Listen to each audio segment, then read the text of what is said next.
Periyava Sharanam, Experiences with His Holiness, narrated by M.R. Balasubramanian, Trichy, compiled by T.S. Kodandarama Sharma.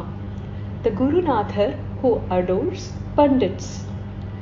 My maternal grandfather, Sriman Krishna Shastrigal, was a great Sanskrit Pandit. He was working as a teacher in the municipal high school, Mayuram, during the years 1940 to 1950. With great Pandityam, expertise in Sanskrit, he was teaching Bhashyam, Yoga Vasishtam and Jnana Vasishtam. Hearing about this man's Pandityam and rare Jnana, I heard that Maha Periva invited him to Kanchi Matham, but then Shastrigal hesitated since he found Mathadipati to be Raja Sannyasi with Kritam, Simhasanam and titles meant for the kings instead of being Purna Sannyasis. Even then, Kanchi Periva was keen to honor Sri Krishna Shastrigal. During the Tamil Karai year, Periyava was camping in Mayuram. One early morning during that time, Krishna Shastrigal was teaching his students in his Griham house in Parimala Ranganathar Kovil, Tirumanjana Street. With no one expecting it to happen, Maha Periva personally visited Shastrigal's Griham and sat on the Thinnai, raised portico, listening patiently until the teaching was over. When he came to know about the arrival of Maha Periva, Shastrigal hurried to the entrance of his house and honored Periyavargal. Periyava then honored Shastrigal with a silver plate, woolen shawl, sari, dhoti, mani and prasadam, and asked him to accept them as sammana for his Samskrita Pandityam. My mother, Matushri Parvati Ammal, who is the daughter of Krishna Shastrigal, informs that this was a rare, wonderful and unforgettable incident in their life. Some days before Maha Periva attained Siddhi, when I had darshan of him in Kanchipura and told him that I was Mayuram Sri Krishna Shastrigal's grandson, he understood my words well and blessed me.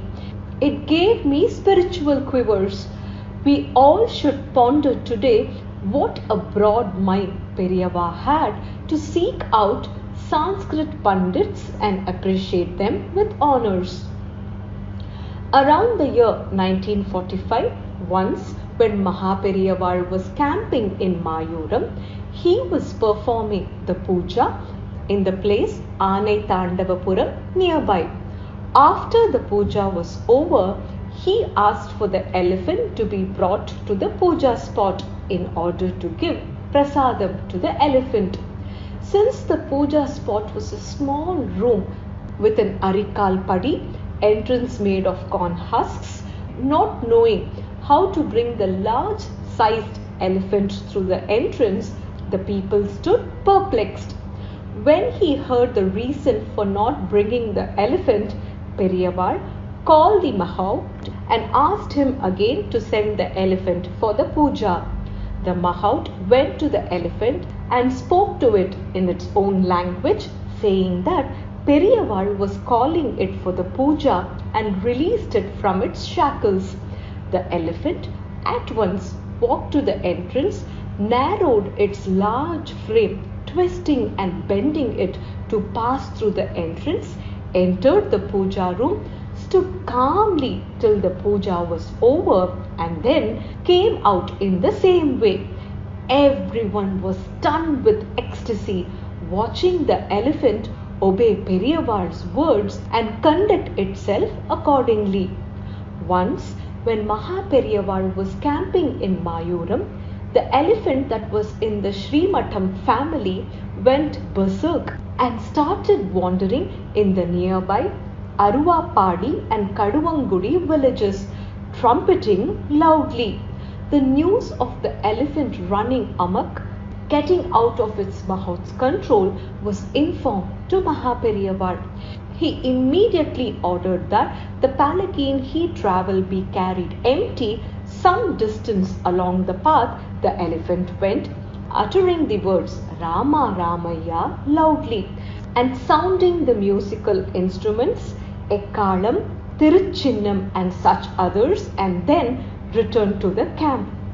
The elephant sighted the palanquin leaving with its accompaniments, forgot its amok and anger, realized that it had done a mistake to its boss, and came back quietly with the entourage. The palanquin guided the elephant through another path and returned to the camp.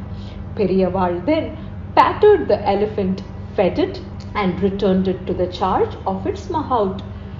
A boat club was conducting ferries in the Kaveri river in Mayuram in those days. Maha Periva, when he ascended to the throne as pontiff, was staying in Mayuram for a long time. I remember my father telling me that Periyava used to ride on those boats accompanied by boys of his age in those days. Periyava Sharanam.